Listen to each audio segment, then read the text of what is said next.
Welcome to the deep dive. Today, we're cutting straight into a really fascinating setup. Yeah. The Steven Anthony Morono Foundation, SAMMF, you'll hear it called. And this movement they've started every day, Steve. And based on what we've seen, the mission here is pretty bold. SAMF basically kicked off with this idea that seniors deserve, well, everything. They need the right tools, real support, genuine connection, just to live life fully. It's quite an ambitious goal. It really is. And what jumps out immediately, from the material is that this isn't just throwing tech at a problem. There's this core idea, almost a paradox. They use sophisticated technology, sure, AI, apps, the works, but it's all designed very specifically not to replace that human touch. Right. It's meant to enhance it, to deliver compassion through the tech. That's the philosophy that seems to make it tick. That balance. Yeah, that's exactly what we need to explore. So for you listening, our mission today is pretty straightforward. We're going to break down how this actually works. We'll start with the main hub, the Everyday Steve web app, and then really unpack the five pillars that hold this whole support system up. Ready to dig in? Let's hit it. Okay, so Everyday Steve. The sources talk about it being the heartbeat of the foundation. It sounds like more than just a program name. It's framed as this movement, designed to make each day feel brighter, healthier, more connected. Ultimately, it's about empowering seniors to live longer, happier, and, crucially, more independent lives. And the sort of physical center of this movement is that web app you mentioned. It's found at samf-portal.web.app. That's the main gateway. And while the tech behind it might be complex, the user-facing side, from what we understand, prioritizes being super clear and easy to use. That's vital, obviously, for seniors who might have different comfort levels with tech. So it's accessible. Exactly. Think of it like a central dashboard for their day-to-day. It offers practical tools right away, things like health checklists tailored to them, simple meal ideas, reminders for meds or appointments, secure ways to message family. But, importantly, it's not just generic stuff.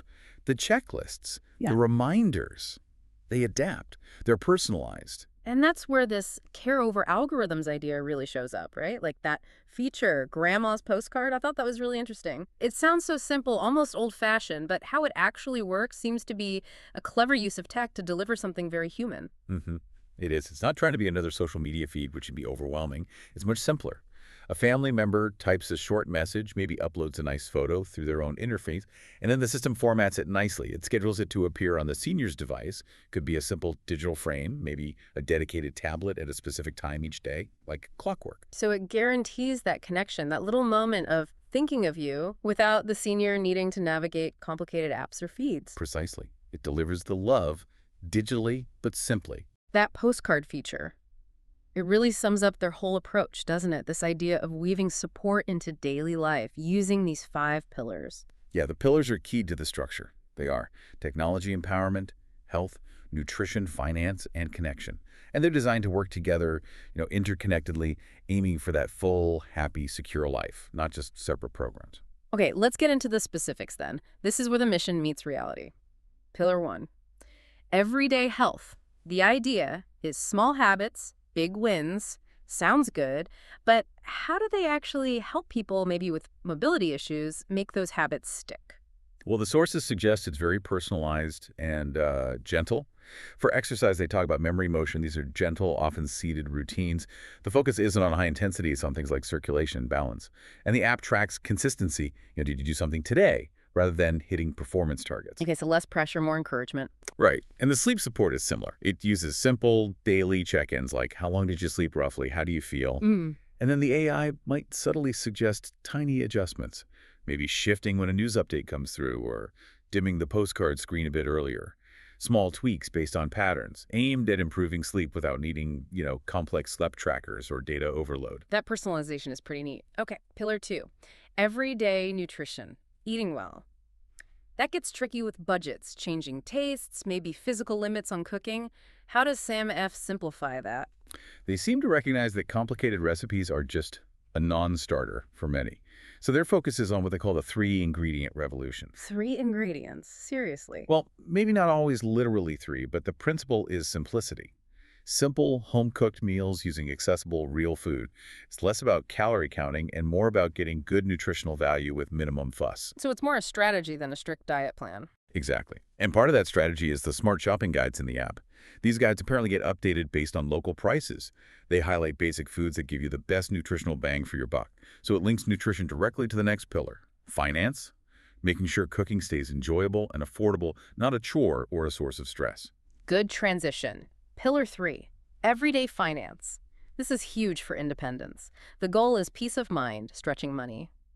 But finances can be really intimidating. How do they make financial wisdom accessible? Yeah, it's crucial. They seem to use a tool called the Wisdom Wallet. And the idea is to demystify budgeting. Forget spreadsheets. It frames spending in simple categories, like essentials, quality of life, and maybe a buffer. It helps people see where the money goes and make smarter choices at the supermarket, for instance, without needing to be an accountant. So it's about understanding your spending habits better. Right. The emphasis is on gaining wisdom about managing what you have, not necessarily about growing wealth.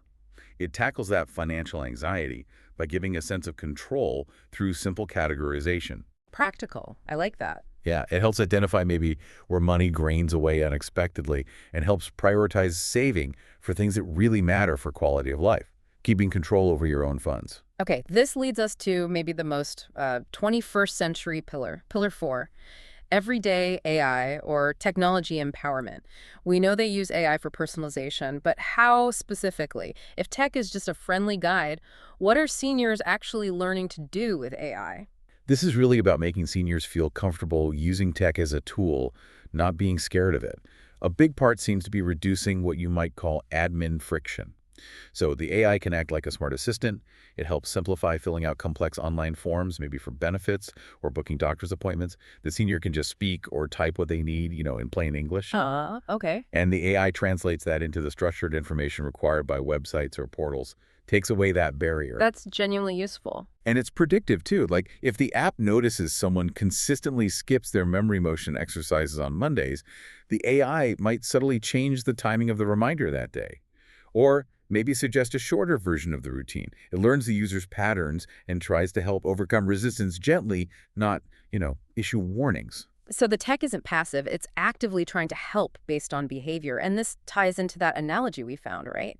The AI is a guitar. Exactly. That's the core metaphor they seem to use, a guitar.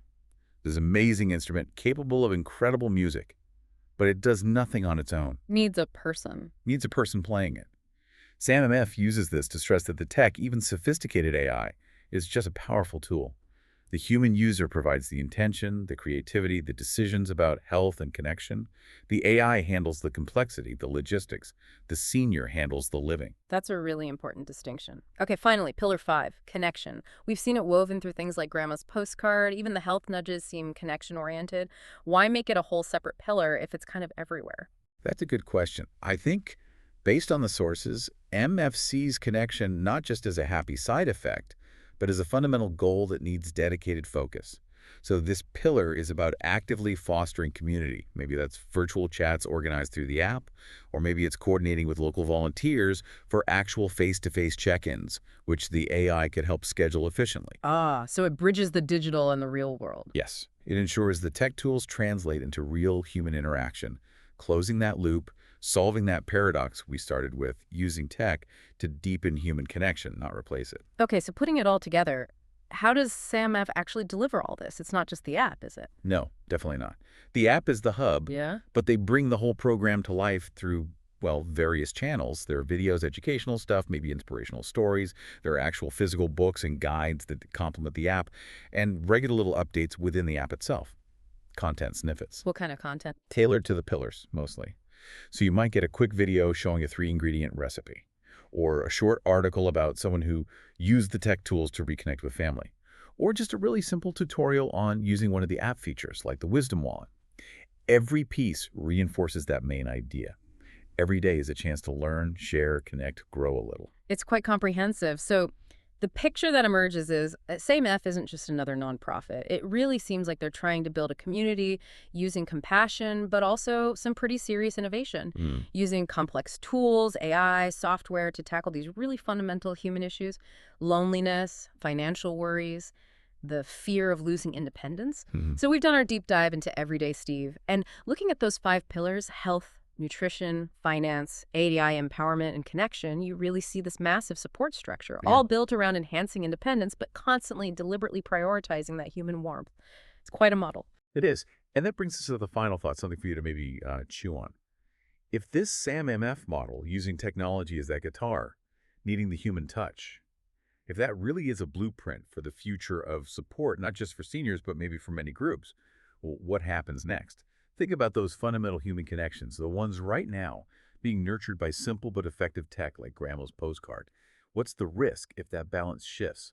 If economic pressures or just the drive for more automation pushes things too far towards algorithms doing everything?